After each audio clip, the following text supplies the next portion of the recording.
Good evening students, welcome to Learn India Everyday, which is run by Alcaro Korean Institute. So last class we have talked about the Treaty of Vienna. So today we will read about what was the feature and what was the fact in that Treaty of Vienna. So let's start. So the first is, as I have told you yesterday also, कि इनका जो first था, सबसे पहले इन्होंने क्या किया, French revolution के पहले बिफोर 1789 जो था इनका बॉर्बन डायनेस्टी था, तो इस बॉर्बन डायनेस्टी को ये वापस लेकर के आए कि हम इसको वापस एज इट इज लेकर के आएंगे, बिफोर द रिवॉल्यूशन जैसा था वैसा हम इसको बनाएंगे. सेकंड था कि एक new conservative, as we have read yesterday, conservative meaning that they have narrow-minded thinking and they do not want to change themselves, their tradition, their institute and their beliefs. They want to live with them as they think them. So this was the feature. Basically, क्योंकि कभी कभार features को लेके question आ जाता है कि क्या features था, तो ये features था. इसके अलावा यूरोप को और expand करने के लिए, उसको और बढ़ाने के लिए इन future में उसके जो छोटे छोटे parts थे वो powerful जो थे उस time पे kingdoms उनको दे दिए गए कि they will have और they will expand their kingdom. तो this was the treaty of Vienna. Next था हमारा रिवॉल्यूटरीज. रिवॉल्यूशन का मतलब होता है जब आप किसी चीज के अगेंस्ट बोलते हो, तो अगेंस्ट बोलने वाले लोग जो सारे हैं दे आर रिवॉल्यूटरीज. वो सारे के सारे क्या होते हैं, क्रांतिकारी होते हैं. As the meaning of revolution is क्रांति.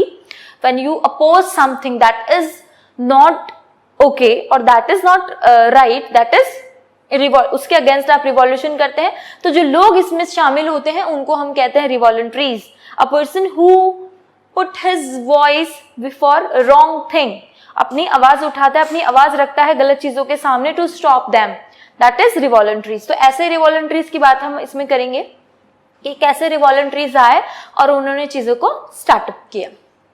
तो लिबरल नेशनलिज्म के बारे में हम पढ़ चुके हैं. Liberal nationalism when people have the feeling that we all are equal, every individual should be treated equally before the law, there should be no discrimination on the basis of rich and poor, because at that time they were having only that rich and poor, the aristocracy and the middle class and the peasant worker. So this was the difference. Rich and poor, like poor people were not having the right to vote or they were not including in the political system. So basically इन्होंने liberal लोगों ने इसलिए कहा कि we everyone should treat equally, we all are equal, so there should be no discrimination among us. तो liberal nationalism था, इन्होंने oppose किया कि सारा मोनार्किकल सिस्टम जो यहाँ पे अब चल रहा है, मोनार्किकल सिस्टम जो वापस 1815 के बाद इन्होंने वापस मोनार्की लेकर आया था. नेपोलियन आया, उसने डिक्टेटर किया, कुछ चीजें चेंज करी, अपना सिविल कोड बनाया. आफ्टर दैट सारी चीजें हुई और वापस ये चलकर कहाँ चल गए, मोनार्की में. तो जो रिवॉल्यूटरीज थे इन्होंने मोनार्की फॉर्म जो थी उसका अपोज किया कि वी डोंट वांट इट, हमें ये मोनार्किकल सिस्टम अब हमें यहाँ पर नहीं चाहिए, हमें हमारा कॉन्स्टिट्यूशन चाहिए with a proper work, there should be a proper government जो हमारे लिए काम करेगी. We do not want monarchical form और we do not want to live under a such pressure. तो ऐसे ही एक रिवॉल्यूटरी की हम बात करेंगे, वो है जिप्सी मैज़नी. इटली के रिवॉल्यूटरी है, ये इटालियन, इटली के हैं इसलिए इटालियन रिवॉल्यूटरी नाम है इनका. एक्चुअली इनका नाम जिप्सी मैज़नी है, बट इटली से बिलोंग करते हैं इसलिए इटालियन वर्ड हमने इनके लिए यूज किया है.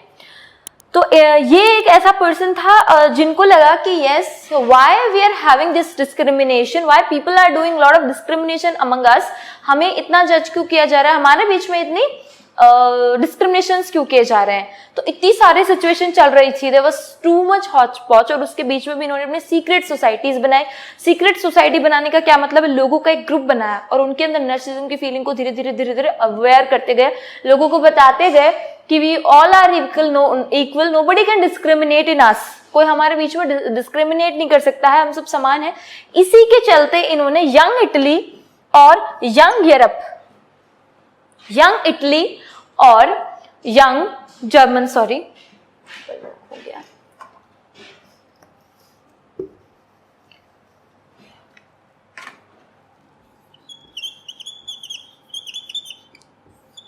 Young Italy and young German करके 2 सोसाइटीज भी बनाई. इन सोसाइटीज में इन्होंने लोगों को एक साथ किया और उनको बताया कि yes, we should unite ourselves so that we can fight against it. हम लोग इनके अगेंस्ट फाइट कर सकें।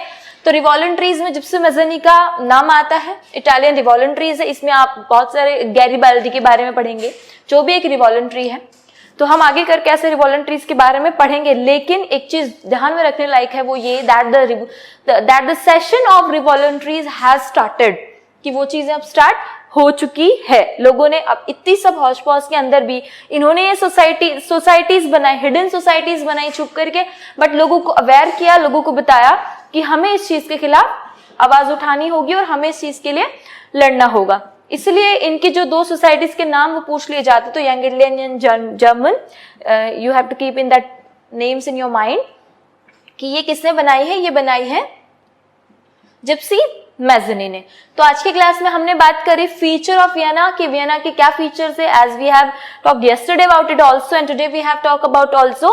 तो बर्बन डायनेस्टी वापस लेकर के आए, यूरोप को एक्सपेंड करने के लिए जो छोटे छोटे पार्ट्स है उनको डिवाइड कर दिया इन लोगों ने। एंड दैट नेक्स्ट इज कि जो वापस कंजर्वेटिव लेकर के आना चाहते थे, तो कंजर्वेटिव की थॉट वही थे कि हम हमारे ट्रेडिशन, अपने फीचर्स को हम चेंज नहीं करेंगे, हमारे जो पुराने हैं चलते आ रहे हैं वो वैसे ही अभी तक चलते आएंगे। इसके बाद हमने बात करी रिवॉलंट्रीज की, रिवॉल्यूशन, जैसे मैंने आपको बताया क्रांति, when something is going wrong and you put your voice against it, that is revolution, and the person and the people who do it, that is revolutionaries. वो सारे के सारे होते हैं रिवॉलंट्रीज। तो इसमें आज हमने फेमस रिवॉलंट्रीज की बात करी, जिप्सी मैज़नी की, जो कि इटली का रिवॉलंट्री था, जिसके 2 houses, young Italy and young German के बारे में हमने बात करी।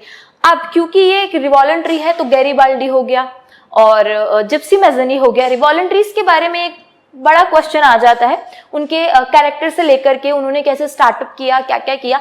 तो कल हम बहुत ब्रीफ में बात करेंगे जिप्सी मैज़नी के बारे में, इनके सारे पॉइंट्स डिस्कस करेंगे कि इन्होंने कैसे यंग इटली स्टार्ट किया, यंग जर्मन स्टार्ट किया, इनकी जर्नी कहाँ से स्टार्ट हुई और इन्होंने कैसे यूनिफिकेशन करने में हेल्प करी। Thanks for watching.